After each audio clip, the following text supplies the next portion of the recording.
Hello, in front of me I've got PREYON Silent Claw.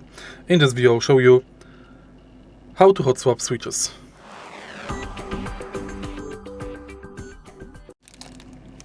In the original package you can find two Gateron Pro Brown switches and the switch puller. Prepare it, and using this part of the switch puller, remove the keycap.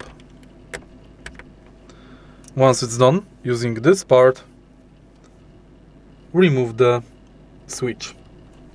Place it from the top and bottom, squeeze it, and gently pull it out.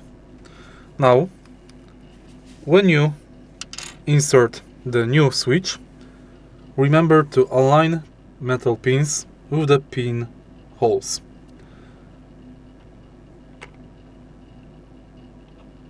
Place it inside and now gently push. Don't forget about the keycap, and it's done. If you find this video helpful, please leave a like, comment and subscribe.